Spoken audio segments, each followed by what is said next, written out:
penerangan listrik pada bangunan. Ini memang fokus materi ke-7 adalah tentang pencahayaan atau penerangan pada bangunan dengan listrik. Jenis lampu yang kita pelajari, jenis lampu, instalasi, dan perencanaannya ya.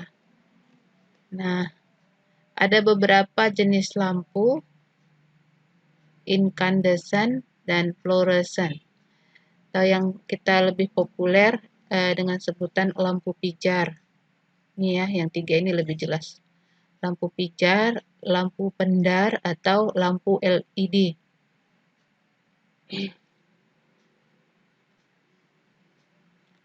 Oke. Ini semua pada kenal ya dengan 3 jenis lampu ini ya, walaupun banyak jenis yang lain, tapi paling populer di pasaran 3 jenis ini, terutama untuk fungsi rumah tinggal. Kalau di perkantoran mungkin berbeda bentuknya. Ya.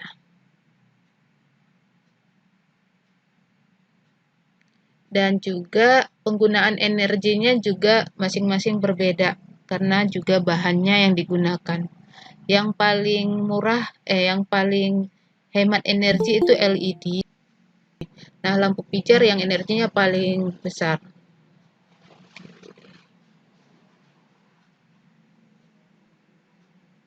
Tadi pertanyaannya di instalasi kabel ya. Apakah dilindungi? Nah, di dinding aja dia ada pipa. Kalau di plumbing kemarin kita masih ingat pipa 5/7 yang warna abu-abu. Nah, itu digunakan untuk melindungi kabel pipa di fungsi hunian. Dan ini yang seperti ini ya, yang kotak juga ada ya. Putih. Ya, apalagi di dalam tanah, dia pasti harus ada perlindungannya. Itu ya.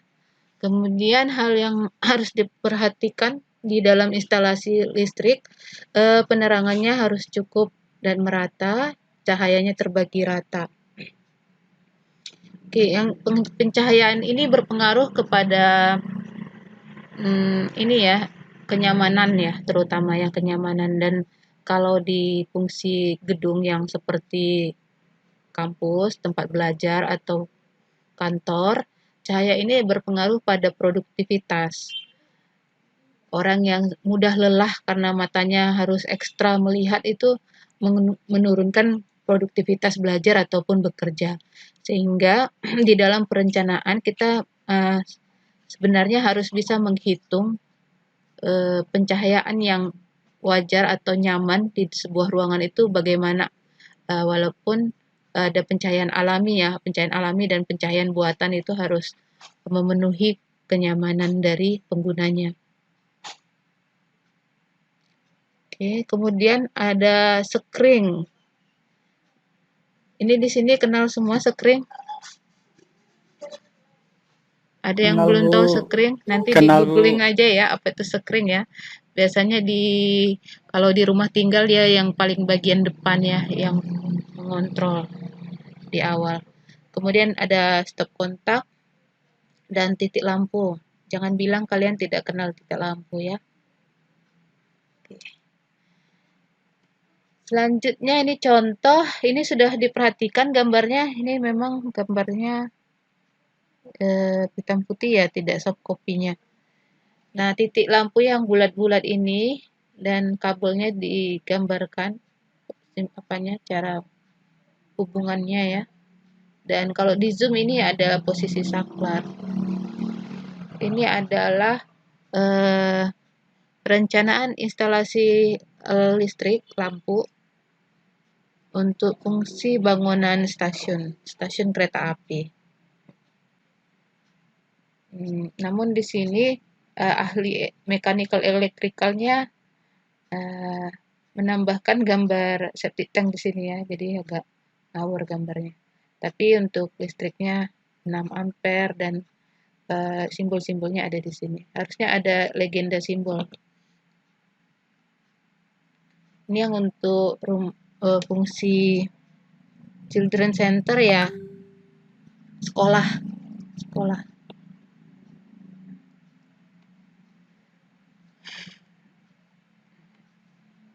Nah, idealnya dalam penggambaran kita ada ini kolom untuk menjelaskan simbol-simbol yang kita gunakan.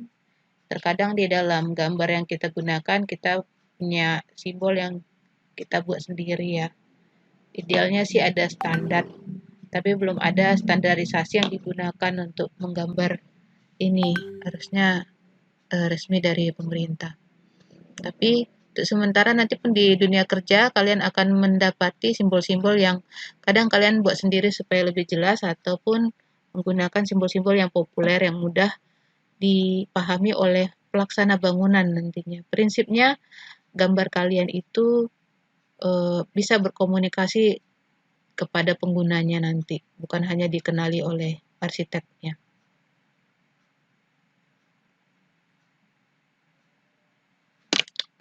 Oke.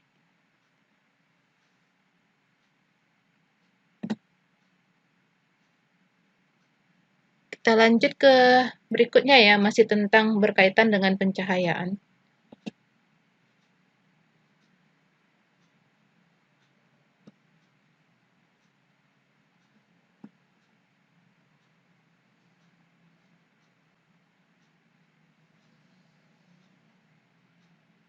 Sebentar saya tampilkan sharingnya. Oke.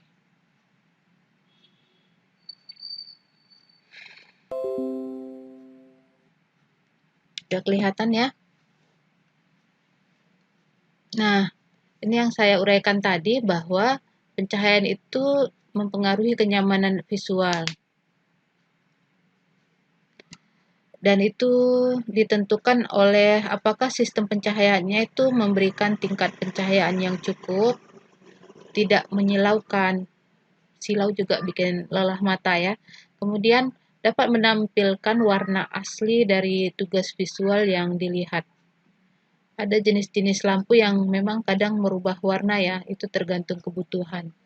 Namun pada fungsi yang umum seperti kantor, apalagi laboratorium ya, itu harus menampilkan warna asli dari yang memang kita lihat seharusnya. Jadi kadang kalau suka ada yang belanja gitu ya, kalau belanja di dalam ruang tertentu, bisa jadi dia melihat suatu objek itu indah, ketika dibawa keluar kenapa kok beda ya? Nah, itu biasanya ada efek pencahayaan di situ. Jadi yang suka belanja ke toko-toko itu cobalah diperhatikan berubah nggak warna objek yang dibeli. Yang punya desain pencahayaan khusus ya. Nah, tingkat pencahayaan. Nah, di sini ada gambar ya yang terlihat. Jadi kebutuhannya beda-beda tergantung fungsi bangunannya. Kalau di rumah tinggal mungkin kita tidak begitu memperhitungkan bagaimana efek cahaya yang ditimbulkan. Tapi pada fungsi-fungsi yang lebih kompleks dan membutuhkan estetika, pencahayaan ini sebenarnya ada arsiteknya sendiri, ahli pencahayaan. Namun untuk mata kuliah utilitas kita mengenal dasar-dasarnya aja.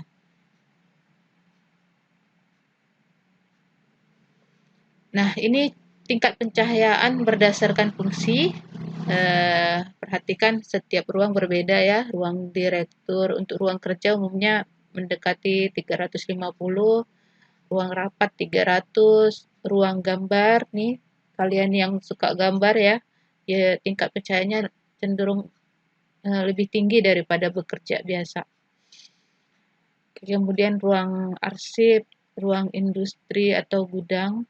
Nah, untuk industri dan gudang dipisahkan berdasarkan gudang pekerjaan kasar, menengah, halus, amat halus, dan pemeriksaan warna.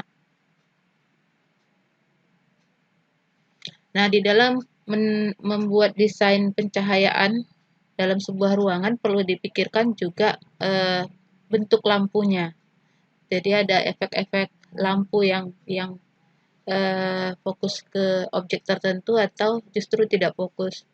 Mungkin kalau kalian lihat yang tadi saya gunakan lampu di dalam mendesain dalam presentasi saya sekarang di layar saya ini, saya menggunakan jenis lampu yang mengarah ke satu objek ya, ya bisa bebas begitu. Nah, Ini karena portable ya, tapi di dalam ruangan fungsi-fungsi lampu ini juga ada pencahayaan langsung atau pencahayaan tidak langsung. Jadi cahayanya justru membelakangi orang ya. Biasanya digunakan mungkin kalau kalian perhatikan kamar hotel ya, cahayanya justru memendar ke dinding gitu. Atau pencahayaan yang asimetri, lampu sorot yang sering digunakan di taman atau untuk mengarahkan fokus ke lukisan atau objek seni. Kemudian ada pencahayaan yang tidak langsung, di mana distribusinya menyebar ke segala arah. Ini mirip seperti lampu taman yang bulat itu ya.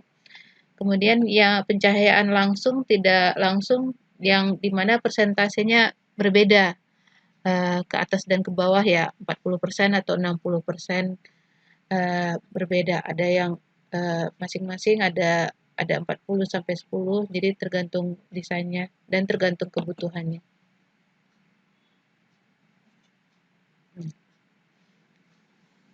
Di dalam memilih lampu perlu dikenali karakteristiknya, yaitu yang pertama spektrum cahaya yang dihasilkan oleh lampu tadi. Jenis lampu saya juga punya, katanya sih punya spektrum cahaya yang berbeda. Oke. Bisa lampunya warna kuning. Kalau kalian lihat video saya, tampilan saya sekarang, warna lampunya cahayanya kuning.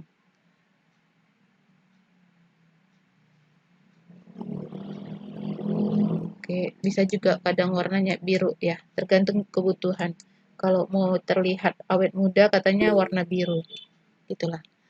Oke, jadi ada memang warna-warna yang membuat kesan tertentu terhadap objek maupun suasana ruang. Nah itu kita perlu kenali kalau kita melihat objek apa ya, sering banyak jalan atau memperhatikan cahaya-cahaya lampu, bisa kita gunakan untuk desain-desain ruangan nanti. Kemudian ada dia perbandingan antara keluaran cahaya dan masukan daya listrik yang dinyatakan dengan lumen per watt. Kemudian di dalam memilih lampu yang kita pikirkan tentu saja umur lampu, karena itu menentukan biaya perawatan. Biasanya lampu diposisikan di posisi yang bisa mudah dijangkau kalau memang dia umurnya pendek ya. Tapi kalau dia butuh umur yang tidak perlu ini ya, yang mungkin agak tersembunyi, agak rumit, ya tentu dipilih lampu-lampu yang awet sehingga tidak merusak, ketika diperbaiki tidak merusak fungsi lainnya. Nah, kalau kita di perencanaan juga sering perlu memikirkan itu, bagaimana lampu tinggi misalnya ya, kalau putus lampunya atau perlu diganti, bagaimana cara penggantiannya. Apalagi kalau kalian mendesain rumah untuk orang tua yang untuk usia pensiun. Nah, biasanya di situ plafonnya tidak tinggi ya. Kemudian mudah menjangkau plafonnya dan lampunya. Bahkan belakangan ini tren lampu itu tidak di atas lagi tapi di dinding. Gitu. Kemudian tentunya dalam memilih lampu kita bicara harga. Ini masalah ekonomis ya. Ada harga, ada barang ya, ada barang yang bagus. Nah, namun tentunya ini juga berpengaruh nanti. Biasanya kalau harganya murah, dayanya juga tinggi, sehingga sebenarnya kalau dikalkulasikan ada pertimbangan tertentu ya, apakah kita ingin menghemat energi atau menghemat harga beli. Kemudian pengendalian cahaya dapat dilakukan dengan pantulan dari logam. Kemudian melalui bahan plastik atau gelas bening dengan difusi, melalui bahan translusan dan penghalangan cahaya oleh bahan yang tidak tembus cahaya.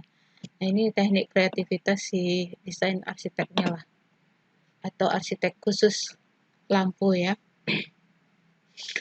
Kemudian di dalam mendesain lampu di ruang-ruang yang khusus tadi itu sebenarnya ada perhitungannya, dan ini kalian bisa nanti baca ya bagaimana cara menghitungnya terutama di kantor, ini toko ya, sekolah, hotel terutama bagian ballroomnya itu atau lobby, dan fungsi yang kompleks lainnya. Nah, kebutuhan umumnya di standar kebutuhan tingkat cahaya pada ruangan itu umumnya dinyatakan dengan kebutuhan tingkat cahaya yang diukur pada bidang horizontal setinggi meja. Nah, untuk menghitung eh, tingkat pencahayaan itu ada beberapa metode. Dari buku nanti kalian bisa lihat dasar-dasar desain pencahayaan. Mark Carland ini buku dari Amerika, jadi pakai istilah square foot ya, kaki. Kalau kita kan meter persegi, ini kaki persegi. Oke, metode ini mengalihkan luas ruangan dalam square foot dengan watt per square foot. Dan metode ini memberikan jumlah daya dalam watt dari lampu fluorescent atau lampu halogen yang diperlukan. Kemudian metode yang kedua, metode lumen, yaitu membagi jumlah total lumen awal yang dibangkitkan oleh lampu dengan luas ruangan, kemudian bagi dua hasilnya untuk memperoleh tingkat pencahayaan rata-rata yang tepat. Ada juga dia dengan metode titik cahaya, jadi jaraknya dikuadratkan. Ini ada contohnya. Ini terutama memang cahaya kan tidak merata ya lampunya ya, terutama bentuk lampu yang sorot begitu, dia memang fokus ke tengah. Nah, ini contoh bagaimana perhitungan itu digunakan. Ini wawasan saja bagi kalian nanti untuk menggunakan. Jadi di perhitungan ini dia menggunakan dua metode tadi, dan ketika hasilnya mendekati sama antara satu metode dengan metode lainnya, berarti memang ruangan ini sudah sesuai.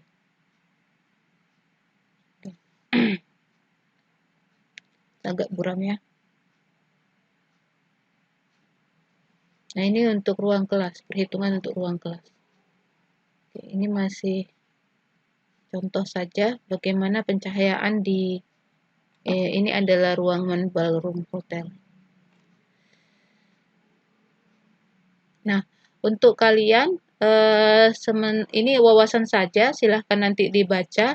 Tapi sebagai pengguna listrik, kalian perlu menghitung ini.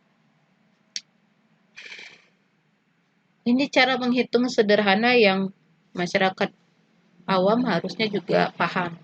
Karena masyarakat awam harus paham, tentunya yang arsitek juga jangan mau kalah, juga harus bisa menghitung daya listrik yang diperlukan rumah. Di sini semua rumahnya pakai listrik kan? Ada yang nggak pakai listrik? Kayaknya nggak mungkin ya, karena semuanya bisa online. Berarti kalian sudah masuk ke era listrik. Nah, prinsipnya sederhana. Ini belajar fisika waktu SMA. Daya listrik sama dengan tegangan dikali arus. Atau dalam istilah satuannya watt sama dengan volt kali ampere. Nah, jadi jika di MCB, kalian tahu MCB? Itu di sekring di depan itu ada warna biru ya, kecil putih, biru putih. Nah, itu tertulis 10 ampere. Nanti cek deh rumahnya ya, dicek ke depan. Apalagi yang selama ini biasanya cuek dengan ini. Berapakah batas daya listrik yang digunakan? Nah, pada umumnya tegangan listrik yang dihasilkan Indonesia adalah 220 volt. 220 volt dikali 10 ampere, maka tegangannya adalah 2200 watt atau 2200 volt ampere. Ini bisa bikin mati orang nggak ya? Nah, ini kita perlu, kalau salah perhitungan di dalam menentukan ini bisa berakibat kerusakan alat-alat peralatan listrik dan juga bisa berbahaya juga kalau misalnya kebakaran ya, tapi terutama listrik. Nah, caranya pertama tuliskan dulu peralatan listrik yang diperlukan. Kalau kalian mendesain rumah, pasti kalian sudah bisa membayangkan di dalam rumah itu peralatan apa saja yang bisa ada di dalam bangunan tersebut. Kalau rumah biasanya kipas angin, AC ya, atau komputer. Nah, komputer kayak PC dan laptop tentu beda itu kebutuhan listriknya. Yang lebih berat biasanya yang PC ya. Nah, itu perlu dikenali. Oke. Kemudian menggunakan rumus tadi untuk dihitung. Jadi ini contohnya, peralatan listriknya dia hitung AC berapa. AC itu ada 1 PK, ada 2 PK, ada 3/4. Nanti kita dalami di kuliah utilitas tentang penghawaan ya, atau air conditioner. Nanti cek kalau kalian punya menggunakan AC di rumah itu berapa PK. Harusnya ada tertulis di unit AC-nya. Nah, itu akan membutuhkan berapa watt. Kalau kita beli alat elektronik, data-data ini itu wajib ada. Dan kalau kalian membeli alat elektronik juga harus memperhatikan ini, misalnya mau menambah, sehingga nanti ketika digunakan cukup arusnya yang memang sudah ada di saat ini. Yang sering menyita energi itu kan AC ya. Jadi biasanya AC tidak dipertimbangkan berapa PK, karena makin besar PK-nya ya makin besar wattnya. Jadi setelah digunakan dipasang AC, ternyata sering mati lampu ya, tidak kuat arusnya. Nah, kemudian seperti TV ini juga dihitung berapa unit dan di total di sini termasuk lampu. Lampu perhatikan lampunya pakai lampu berapa watt, bukan cahayanya ya. Kalau lampu fluoresen kayak yang populer sekarang ya fluoresen itu ya, itu seringnya kan dengan lampu dengan daya 8 watt itu dengan kekuatan cahayanya 25 watt. Nah, ambil yang dayanya. Dan berapa jumlah yang ada di bangunan tersebut dan dihitung kebutuhan totalnya berapa. Nah, di contoh ini dia hitung dapatnya sekian, 2854. Kemudian dijumlahkan, nah dikonversikan menjadi arus listrik, dapatlah arusnya 12,97. Nah, di PLN punya batas-batas tertentu untuk standar daya listrik. Umumnya rumah tinggal itu memakai ini ya 450, 900 atau 1300. Kalau sudah fungsi rumah mewah tipe 200 atau ruko itu sudah 2200 volt ampere ya atau 10 ampere. Nah, dari sini hitungan tadi 12,97 ampere, maka pengajuannya adalah yang memenuhi ini. Dari pilihan yang ada, yang bisa itu hanya antara 12,97 kan antara 10 ampere dan 16 ampere. Maka dipilihlah yang 16 ampere. Agar nanti kalau mau menambah elektronik juga tidak ada kesulitan. Oke, bisa dipahami sampai di sini. Tugas kalian untuk mata kuliah ini sederhana, tugas individual. Menghitung kebutuhan listrik di rumah masing-masing. Karena rumahnya semua ini kayaknya nggak ada yang kakak beradik di sini ya.